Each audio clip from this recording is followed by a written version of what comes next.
j'ai beaucoup travaillé avec un homme que j'appréciais, qui s'appelle Frédéric Imbrecht, et qui était le patron de la CGT Énergie. Vrai ou pas? Bon.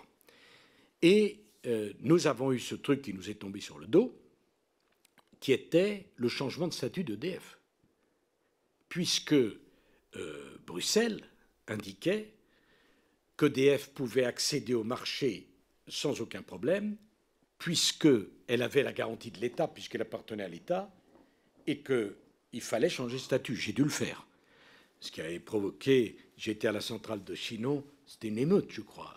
Mais j'en suis sorti vivant, c'était même assez sympathique. Finalement, on a pu le faire sans trop de drame. C'était ma première intervention, j'ai pas eu de choix.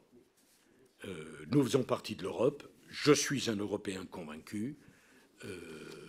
L'Europe était persuadée qu'il fallait ouvrir à la concurrence, et d'ailleurs, moi je suis plus pour la concurrence que pour le monopole, parce que je pense qu'à chaque fois qu'il y a un monopole, ça se termine en catastrophe. Bon.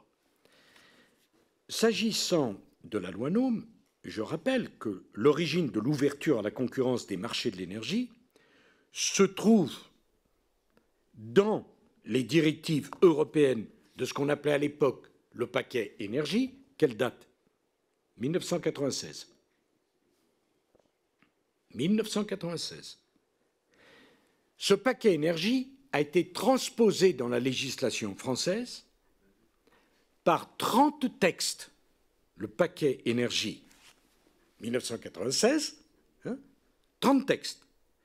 Ces 30 textes qui ont ouvert le marché à la concurrence ont été pris entre 2000 et 2001. Qui était Premier ministre? On était en cohabitation. C'était M. Jospin. Il faut que chacun... Vous savez, dans la vie, il y a des dates, il y a des faits. C'est embêtant, mais c'est comme ça. Et c'est à ça que sert l'histoire. Il ne faut pas hésiter à se replonger dans les livres, parce que si on ne sait pas d'où on vient, on ne sait pas où on va. Et la loi NOM, c'est le résultat très exactement de ça. Couronné, excusez du peu, monsieur le rapporteur, par le sommet de Barcelone. Sommet de Barcelone qui se tient quelques mois avant que Jacques Chirac ne gagne l'élection et que moi je rentre au gouvernement en 2002. Voilà. C'est ça l'histoire de la loi NOM. Alors après, la loi NOM a été, et qui est la conséquence de cette libéralisation, et moi je ne vais pas vous faire la démagogie de dire que je suis contre. Je suis assez pour la concurrence. Même pour les trains. Même pour les trains. Parce que la concurrence, ça va booster un peu la SNCF.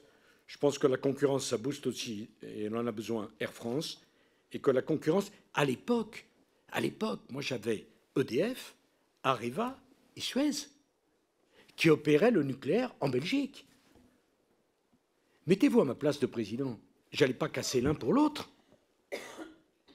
Non, je n'étais pas actionnaire. Il fallait faire attention à cela. On avait plein de champions. Maintenant, on n'en a plus. C'est mieux? Non, je ne crois pas.